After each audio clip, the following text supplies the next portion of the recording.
গরম ভাতের সাথে খেতে এটা যে কত সুস্বাদু একটা রান্না, আপনারা না খেলে বুঝতেই পারবেন না। আর এর সাথে করেছি হচ্ছে সিম ভাজি। এই মাছ ঝালটা আর সিম ভাজি করেছি, এর সাথে একটু মিষ্টি কুমড়ো দিয়ে আর একটা বেগুন দিয়ে। তো এটা রান্না করার জন্য আমার কি কি উপকরণ লেগেছে আর কতটুকুই সময় লেগেছে, আমার পুরো ভিডিওটার সাথেই আপনারা থাকবেন। ভিডিওটা পুরো দেখলে হয় কি আপনি বুঝতে পারবেন যে কখন কতটুকু মশলা দিয়েছি, কতটুকু জাল করেছি। তো প্রথমত আমি আমার এই মাছগুলোকে কাটিং করে নিয়েছি। এটা হচ্ছে নদীর পোয়া মাছ। এই পোয়া মাছগুলোকে নুন হলুদ মাখিয়ে নিয়েছি, কাটিং করে ধোয়া পরিষ্কার করা অনেক কার্যকরগুলো থাকে আমাদের। আমার একটু হয় কি মাঝে মধ্যে একটু কথা বাজে মুখে, তো এটার জন্য আপনারা ক্ষমা করে দিবেন। তো যাই হোক, আমি প্রথমত ভাজিটা করব সবার আগে। তো ভাজিটাকে এরকম আমি টুকরো টুকরো করে কেটে নিয়েছি, একবারে কুচি করিনি, তার চেয়ে একটু বড় মিডিয়ামটা করেছি। তো এই ভাজিটা করার জন্য প্রথমে সিম আর একটু মিষ্টি কুমড়ো নিয়ে নিয়েছি। তো একটা চুলোয় কড়াইয়ের মধ্যে আমি তেল গরম করে দিয়েছি। সেই গরম তেলের মধ্যে পেঁয়াজ কুচি, কাঁচামরিচ কুচি আর একটু রসুন কুচি এগুলোকে দিয়ে আমি ভেজে নিচ্ছি। এই কড়াইটা আমার অনেক আগের এবং পুরনো। আপনারা যারা আমার ভিডিওতে রেগুলার থাকেন তারা তো অবশ্যই জানেন। তো দেখুন, এরপরে দিয়ে দিচ্ছি আমি লবণ। লবণটাকে দিয়ে এর মধ্যে দিয়ে দেবো আমি একটু হলুদের গুঁড়ো।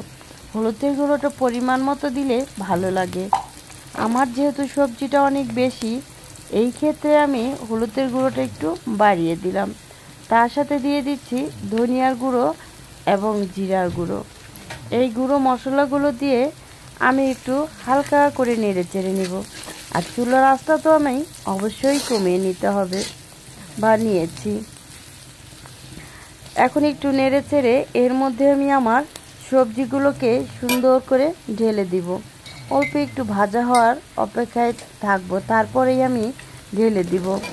এই আমার মিষ্টি কুমড়ো আর হচ্ছে সিমগুলোকে আমি ঢেলে দিলাম। ঢেলে একটু সুন্দর করে উল্টাপাল্টা করে নেড়ে নিব। নেড়ে নেওয়ার পরে আমি কিছুক্ষণ অপেক্ষা করব।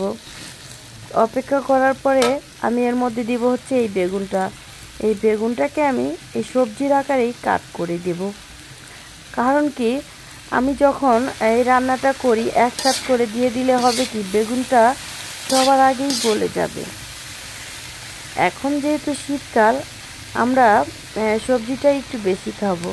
সুন্দর করে বেগুনগুলো কাটিং করে দিয়ে দিলাম।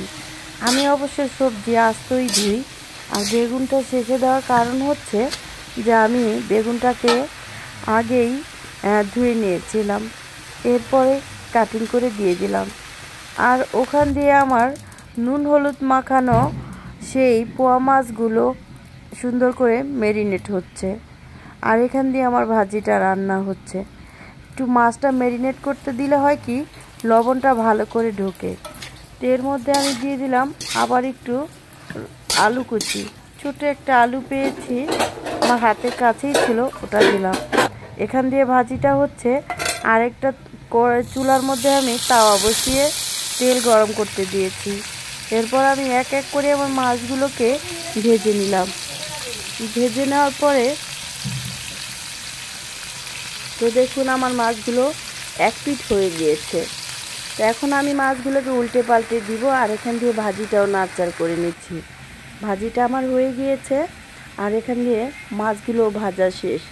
চুলায় একটা কড়াই বসিয়ে দিলাম, তার মধ্যে দিয়ে দিব পরিমাণ মতো তেল। তেল দিয়ে আমি এর ভিতরে দিয়ে দিব লবণ।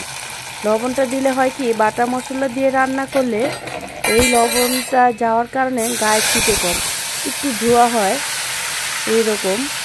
তো যাই হোক, এখন আমি সুন্দর করে নেড়ে চেড়ে নিচ্ছি পেঁয়াজ বাটাটা। এই তরকারির মূল স্বাদই হচ্ছে পেঁয়াজ বাটা, এর পরিবর্তে অন্য কিছু দেওয়া যাবে না। পেঁয়াজ বাটার পরে আমি দিয়ে দিলাম একটু রসুন বাটা 1 টেবিল চামচ। এই দুটি উপকরণকে আমি সুন্দর করে বেটে নেব। বেটে নিয়ে তারপরে আমি তরকারির জন্য প্রস্তুত করব। তো এই দুটি উপকরণ আমি চুলার মধ্যে দিয়ে নেড়ে চেড়ে এখন আমি একটা বাটির মধ্যে পানি নিয়ে নিলাম। পানি নেওয়ার পরে তার মধ্যে দিয়ে দিচ্ছি মরিচের গুঁড়ো। এটা অবশ্য মরিচটা বেটে নিলে সবচেয়ে ভালো হয়, শুকনো মরিচ বা গুঁড়ো মরিচ দুটাই যেটা বলেন।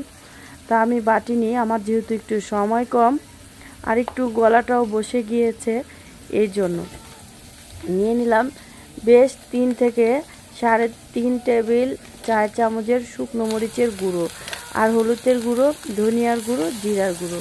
এই সব উপকরণগুলো একসাথে কষিয়ে পানির মধ্যে ভিজিয়ে নাড়াচাড়া করে আমি নিলাম।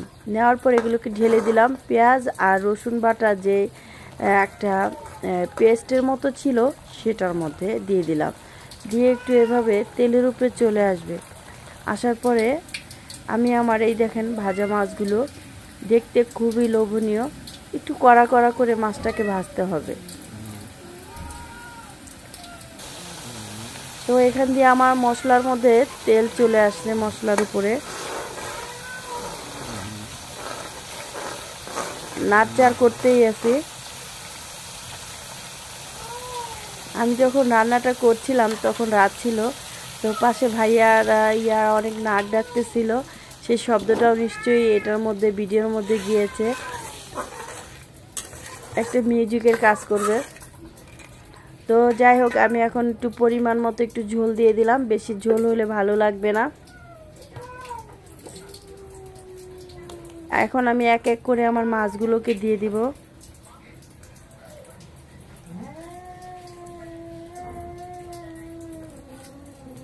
তো সুন্দর করে মাছগুলো বিছানো হচ্ছে।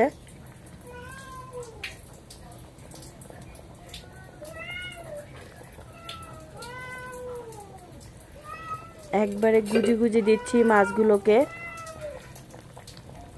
আর বলকও চলে আসছে। আসলে কি, এই মাছের মূলত হচ্ছে এই ঝোলটা, আর এই গোল গোল করে টমেটোগুলো উপরে দিয়ে দিচ্ছি। এটা গরমের দিনেও এভাবে করে খাওয়া যায়, খুবই ভালো লাগে এবং টেস্টি একটা খাবার।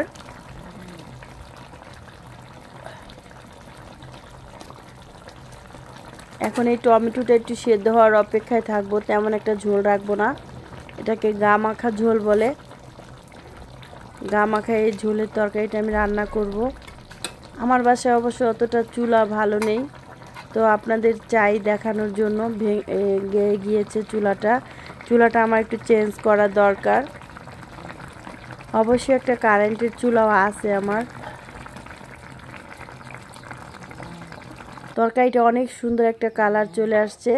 তো এরই মধ্যে আমার রান্নাটা শেষ হয়ে গিয়েছে। দেখুন কত সুন্দর একটা কালার চলে আসছে। এটা দেখতে যেমন সুন্দর, খেতেও ঠিক তেমনি অসাধারণ একটা খাবার। এমনিতেই যদি আপনি 1 প্লেট ভাত খান, এই তরকারিটা হলে 2 প্লেট খাবেন। আজকের মতো এই পর্যন্ত।